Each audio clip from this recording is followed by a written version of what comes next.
Bismillahirrahmanirrahim.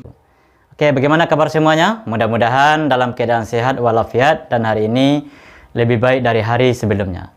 Oke, bertemu lagi kita dalam video pembelajaran pendidikan agama Islam dan budi pekerti. Materi kita hari ini yaitunya berbicara tentang ibadah puasa membentuk manusia yang bertakwa.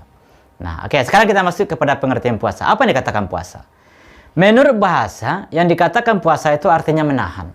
Sedangkan menurut istilah, yang dikatakan puasa itu artinya menahan diri dari segala hal-hal yang dapat membatalkan puasa, mulai dari terbit fajar sampai terbenam matahari dengan niat ikhlas karena Allah.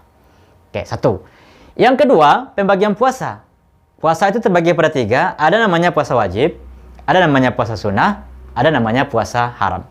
Nah, pada pertemuan ini kita akan membahas mengenai puasa wajib. Macam-macam puasa wajib. Apa saja yang termasuk dalam puasa wajib? Yang pertama, puasa Ramadan. Yang kedua, puasa nazar. Yang ketiga, puasa kifarat. Yang keempat, puasa qada. Itu adalah macam-macam puasa wajib. Yang pertama, puasa Ramadan. Apa yang dikatakan dengan puasa Ramadan? Puasa Ramadan itu artinya puasa yang dilakukan pada bulan Ramadan. Nah, perintah untuk melaksanakan ibadah puasa Ramadan itu nanti bisa kalian lihat di dalam Al-Quran surah Al-Baqarah ayat 183. Apa kata Allah? Bismillahirrahmanirrahim. Ya ayyuhallazina amanu kutiba alaikumusiyam kama kutiba alal ladzina min qablikum la'allakum tattaqun. Artinya, wahai orang-orang yang beriman, diwajibkan atas kamu berpuasa, sebagaimana yang telah diwajibkan atas orang-orang sebelum kamu, agar kamu bertakwa. Itulah dalil perintah untuk melaksanakan ibadah puasa Ramadan tersebut. Sekarang kita masuk syarat-syarat wajib puasa. Apa saja syarat wajib puasa itu? Yang pertama, syarat wajib puasa itu adalah berakal sehat. Jadi kalau orang yang tidak berakal sehat bagaimana? Tidak wajib puasa. Contohnya orang gila, orang mabuk, dan lain sebagainya. Tidak wajib puasa. Yang kedua, orang sudah balik. Apa artinya balik? Balik itu artinya sudah dewasa. Ya, apa tanda dewasa? Kalau laki-laki, tanda dia dewasa itu, ya, udah mimpi basah. Atau keluar mani, atau sperma.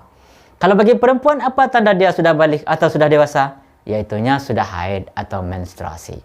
Nah, yang ketiga, syarat wajib puasa itu adalah mampu berpuasa. Nah, kalau orang tidak mampu, umpamanya dia ada sakit atau dalam perjalanan jauh, tidak mampu dia berpuasa, ia tidak wajib berpuasa. Nah, itulah syarat wajib puasa. Sekarang lanjut kepada syarat sah puasa. Puasa itu akan menjadi sah apabila terpenuhi syarat-syarat berikut ini. Apa syarat sah puasa itu? Yang pertama, beragama Islam. Nah, jadi salah satu syarat sahnya puasa itu beragama Islam. Yang kedua, mumaiz. Apa artinya mumaiz? Mumaiz itu artinya orang yang sudah dapat membedakan antara yang baik dan yang buruk. Contohnya anak kelas 1 SD, kelas 2 SD, kelas 3 SD. Itu namanya mumaiz, belum balik, belum dewasa. Nah, terus yang ketiga, syarat sah puasa itu suci dari haid dan nifas. Kalau dia sedang melakukan haid berpuasa tidak boleh, haram hukumnya. Terus yang keempat, ya, masuk waktu berpuasa. Ya, tidak diperbolehkan berpuasa pada hari yang diharamkan dan sebagainya. Nanti kita jelaskan tentang pengertian ini. Lalu, rukun puasa. Rukun itu artinya perbuatan ibadah yang harus dilakukan oleh seorang muslim. Apabila ditinggalkan, maka ibadahnya tidak sah. Nah, kalau begitu, apa saja rukun puasa itu? Ada dua. Yang pertama, niat pada malam hari. Jadi, niatnya di malam hari. Apakah itu sudah sholat isya, ataukah ketika dia makan sahur? Boleh. Ya, apa niatnya? Nawaitu shauma ghadin an adain fardhi syahri ramadana hazihi sanata lillahi ta'ala. Saya berniat puasa Ramadan esok hari untuk menjalankan kewajiban di bulan Ramadan tahun ini karena mentaati perintah Allah. Jadi niat itu wajib. Kalau tidak ada niat, tidak sah. Apapun yang akan dilakukannya tidak akan sah. Yang kedua, rukun puasa itu imsak. Apa itu imsak? Imsak itu artinya menahan diri dari segala hal-hal yang dapat membatalkan puasa. Mulai dari terbit fajar sampai terbenam matahari. Oke, lanjut. Sekarang, apa saja hal-hal yang dapat membatalkan puasa? Karena puasa itu harus tahu juga kita apa yang akan membatalkannya. Kalau tidak, nanti sia-sia amal ibadahnya. Yang pertama, yang membatalkan puasa itu muntah atau minum dengan sengaja. Kalau tidak sengaja, tidak apa-apa, lanjutkan saja. Yang kedua, muntah dengan sengaja. Yang pertama tadi makan dan minum dengan sengaja. Yang kedua, muntah dengan sengaja. Yang ketiga, keluar mani dengan sengaja. Ya, kalau tidak ada sengaja, tidak apa-apa. Ya. Yang keempat, bersetubuh di siang hari di bulan Ramadan. Kemudian datang haid dan nifas, hilang ingatan atau gila. Ya. Lalu, hal-hal yang dapat merusak pahala puasa. Ya, apa saja hal-hal yang dapat merusak pahala puasa kita itu? Ya, yang pertama, memfitnah, ya, atau mencela, menipu, mencuri, berdusta, menggunjing, ya, mendengarkan cerita-cerita bohong, atau memandang wanita dengan nafsu atau dengan syahwat dan lain sebagainya. Itu adalah merusak pahala puasa.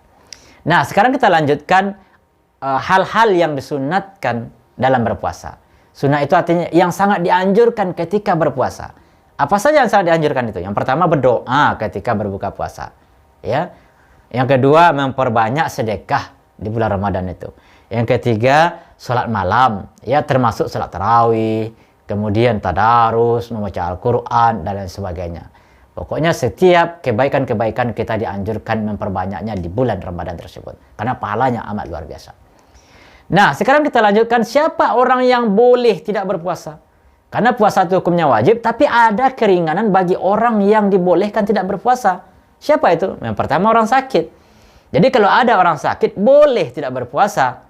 Tetapi dia wajib membayar, ya, di hari lain sebanyak hari yang ditinggalkannya. Artinya setelah habis Ramadan nanti ganti puasa yang dia tinggalkan itu seberapa banyaknya.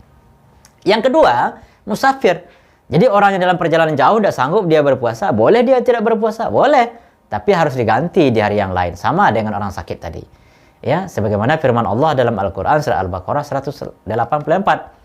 Faman kana minkum maridon aw ala safarin fa iddatun min ayyamin ukhra. Maka barang siapa di antara kamu sakit atau dalam bepergian jauh, maka wajiblah ia berpuasa sebanyak hari yang ditinggalkan itu pada hari yang lain. Nah, artinya berapa yang kita tinggalkan puasa kita ketika kita sakit, ketika kita dalam perjalanan jauh, maka habis Ramadan ganti sebanyak itu pula sebelum datangnya Ramadan selanjutnya. Yang ketiga, orang yang boleh meninggalkan puasa itu adalah wanita hamil atau wanita yang sedang menyusui. Nah, kalau mereka bila khawatir terhadap dirinya, terhadap anaknya, maka mereka boleh tidak berpuasa. Tapi wajib membayar di hari kemudian dan membayar fidyah. Kemudian yang keempat, orang tua renta atau lanjut usia. Jadi maka orang tua renta, orang yang sudah lanjut usia, tidak kuat lagi berpuasa, maka kewajibannya adalah membayar fidyah. Ya, memberi makan setiap hari 3/4 liter beras makanan pokok kepada fakir miskin. Oke, demikian materi kita hari ini. Semoga bermanfaat. Terima kasih. Assalamualaikum warahmatullahi wabarakatuh.